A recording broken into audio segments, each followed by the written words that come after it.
Over the past few decades, there's been an intense struggle in Washington between the lobbyists for the insurance industry and the interests of the American people over what's been called a Patient's Bill of Rights, a set of rules to protect Americans from some of the worst practices of the health insurance industry.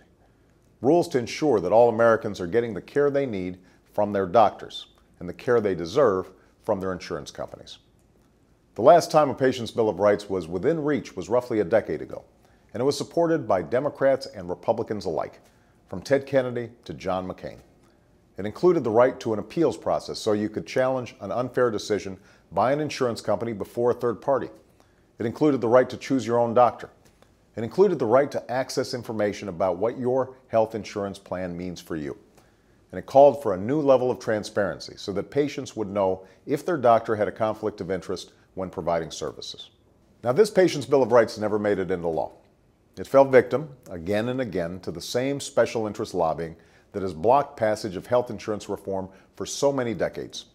But today, we're being given another chance to make it a reality, because each of these rights, and many more, are incorporated in the health insurance reform bill that recently passed the House of Representatives and in the bill that is currently making its way through the Senate. Both the House and the Senate bills would make it against the law for insurance companies to deny you coverage on the basis of a pre-existing condition or illness. Both would stop insurers from charging exorbitant premiums on the basis of age, health, or gender. Both would prevent insurance companies from dropping your coverage when you get sick. And both would put a limit on how much you have to pay out of pocket for the treatments you need in a year or a lifetime. Simply put, the protections currently included in both the health insurance reform bill passed by the House and the version currently on the Senate floor would represent the toughest measures we've ever taken to hold the insurance industry accountable.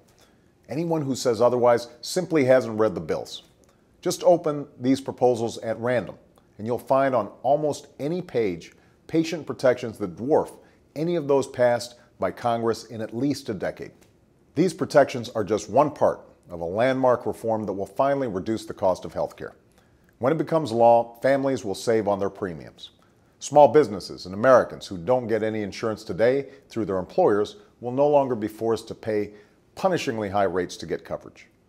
This legislation will also strengthen Medicare and extend the life of the program, while saving senior citizens hundreds of dollars a year in prescription costs. And reforms to target waste, inefficiency, and price gouging by the insurance industry will help make this the largest deficit reduction plan in over a decade. The insurance industry knows all this. That's why they're at it again, using their muscle in Washington to try to block a vote that they know they will lose. They're lobbying, they're running ads, they're spending millions of dollars to kill health insurance reform, just like they've done so many times before. They want to preserve a system that works better for the insurance industry than it does for the American people.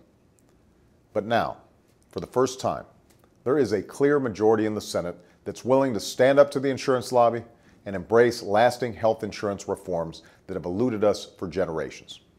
The question is whether the minority that opposes these reforms will continue to use parliamentary maneuvers to try and stop the Senate from voting on them. Whatever their position on health insurance reform, senators ought to allow an up or down vote. Let's bring this long and vigorous debate to an end. Let's deliver on the promise of health insurance reforms that will make our people healthier, our economy stronger, and our future more secure. And as this difficult year comes to a close, let's show the American people that we are equal to the task of meeting our great challenges. Thanks for listening, and on behalf of Michelle, Malia, Sasha, and Bo, happy holidays from our family to yours.